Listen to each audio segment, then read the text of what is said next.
In this video, we're going to review the XR150, and I'm going to answer the question, is it really off-road capable? Now first, what do I mean by off-road? I don't mean the rough terrain of the Ha Giang Loop, the bumpy roads of Vietnam, the unfinished roads, stuff like that. That's more dual sport area. I mean real off-road, dirt bike tracks. I mean the walls in Sok Son and the rolling hills of Lang Son. Is this bike capable for that? First thing is suspension.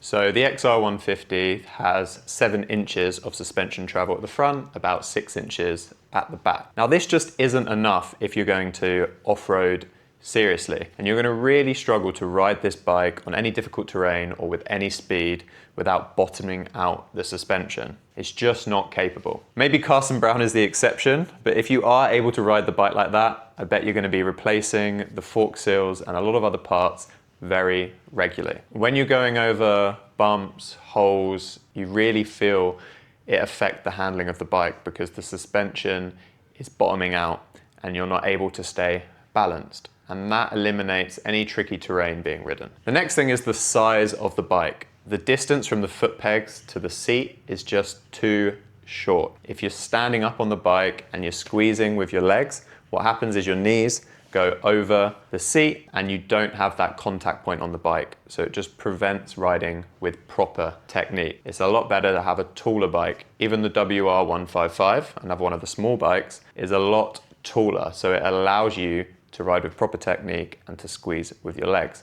Where the XR150 really encourages that seated position, which is great for touring and for the Ha Giang Loop, but it is not great for real off-road, which I want to do. The next thing is the wheel size. So the rear is 17 inches, the front is 19 inches. This makes it extremely difficult to buy dirt bike tires for the bike. So you'll be lumped with your dual sport tires.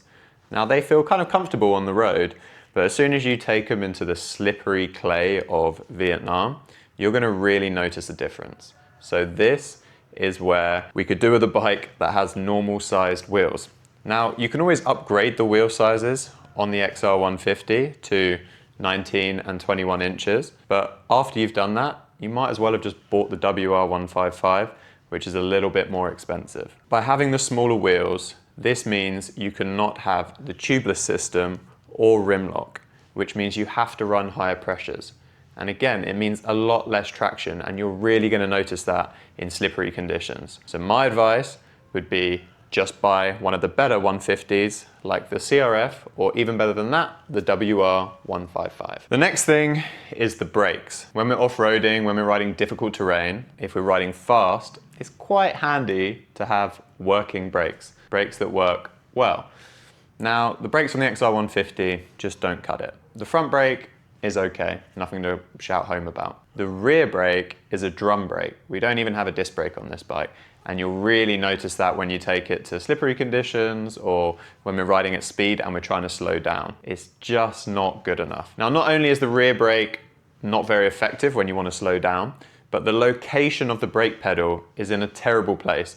It's really low down, again, encouraging that seated position. So encouraging you to ride with improper technique when you're off-roading. Even if you adjust it, you can't really get it high enough to get that standing position correct. In conclusion, this is a fun little bike to ride on. I had more fun than I thought, but when it comes to difficult off-road, bumps, sand, hill climbs, it's just not gonna cut it. The suspension is gonna bottom out, there's not enough power, and really, you need a bigger bike. But if you want to tour through Vietnam, do the Ha Giang Loop, then this is the right bike for you, and you can have a lot of fun on it. If you enjoyed this video, then subscribe to our channel. And if you want to learn more about off-roading in Vietnam, then book a lesson with Dirt Bike Academy. Thank you.